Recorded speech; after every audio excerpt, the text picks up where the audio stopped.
Hi, my name is Khalid Sharif. I'm a consultant orthopedic surgeon with an interest in sports surgery, and today I want to talk about shoulder dislocation and associated instability in sports injuries. I'm going to be talking about the anatomy of the shoulder, the diagnosis, the workup, and the treatment.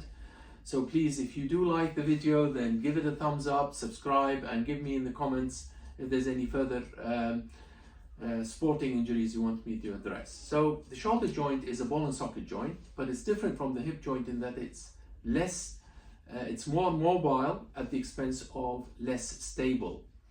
So the stability of the shoulder joint involves the bony anatomy, where the socket and the ball, the socket is more shallow and therefore less stable as a joint compared to the hip joint.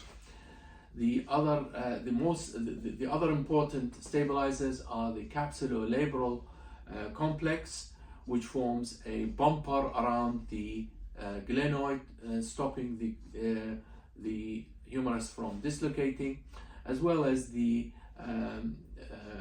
glenohumeral ligaments, and the most important is the inferior glenohumeral ligament, stopping it from dislocating.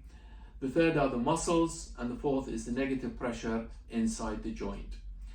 Now, the types of dislocations, you can get an anterior dislocation, which is the most common, about 95%, posterior dislocation, which is rare, and inferior dislocation. The anterior dislocation usually happens with abduction, external rotation, and extension of the shoulder, usually in overhead throwers and racket players like tennis players or rugby players. And the posterior dislocations usually happens with seizures, with electric shocks. Inferior dislocations are even less common.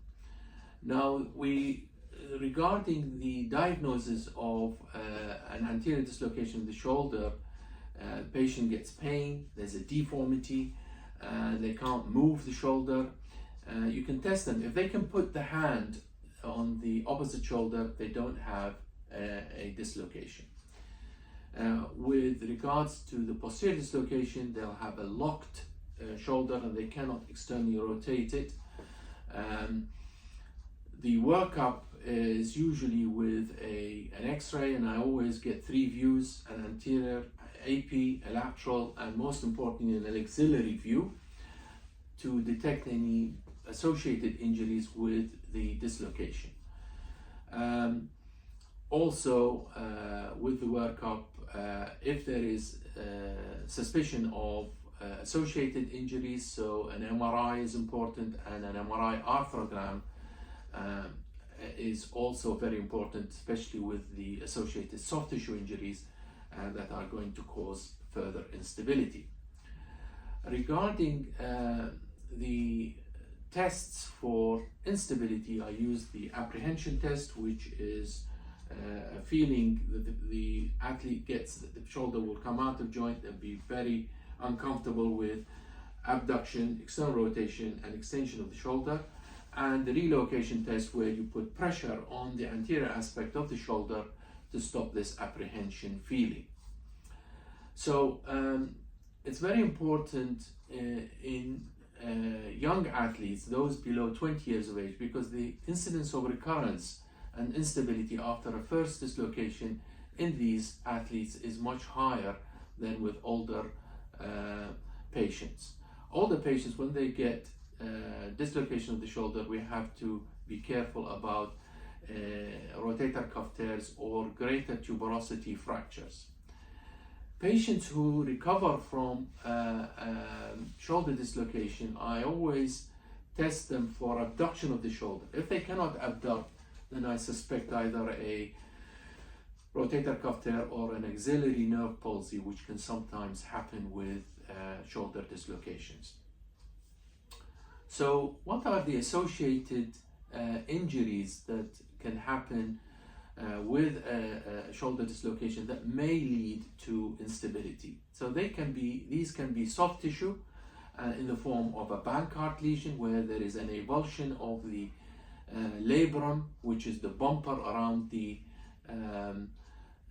glenoid, with a disruption of the periosteum, or it can be a Perthes lesion where there is an avulsion of the labrum without a disruption of the periosteum, or it can be in the form of a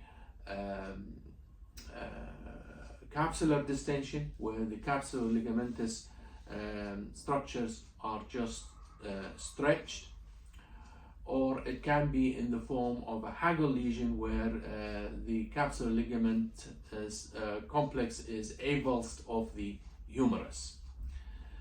The other associated lesions are bony lesions where there is a fracture of the glenoid, what's called a bony Bankart, or a Hill-Sachs lesion, which is a compression fracture of the back of the humerus as it rides over the edge of the glenoid.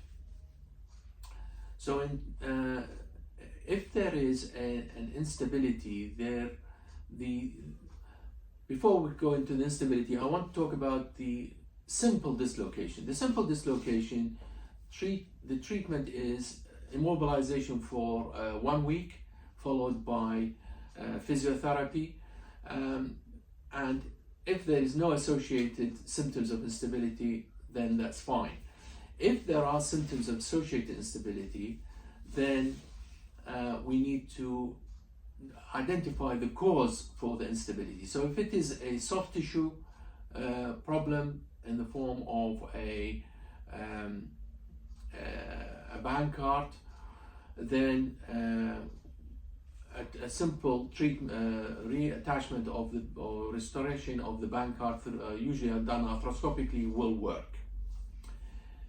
If it is a bony problem, and here there's been a lot of concepts regarding the bony defect in the glenoid, the associated Hill-Sachs lesion in the humerus, and sometimes there can be a bipolar problem with both. And there is the concept of on-track and off-track. The on-track is where the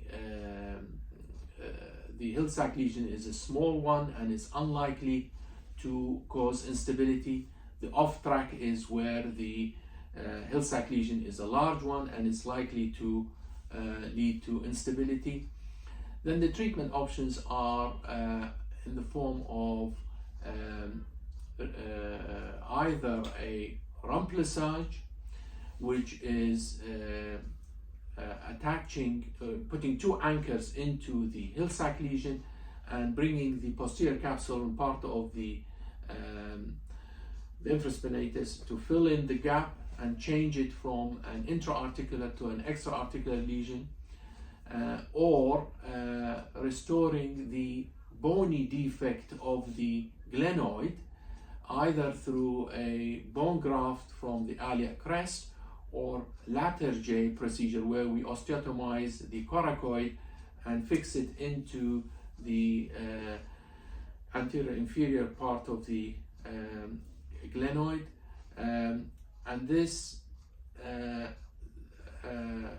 osteotomy of the coracoid process, what it does is increases the surface area of the glenoid and changes the lesion from an off-track to an on-track scenario, and also works through the sling effect to stop the shoulder dislocating. So the most important thing is to find out if there is instability, to actually find out the cause of the instability and to treat that cause, and also be wary of the young athletes getting a dislocation, because the incidence of instability is much higher in those. I hope the above is helpful. Thank you very much.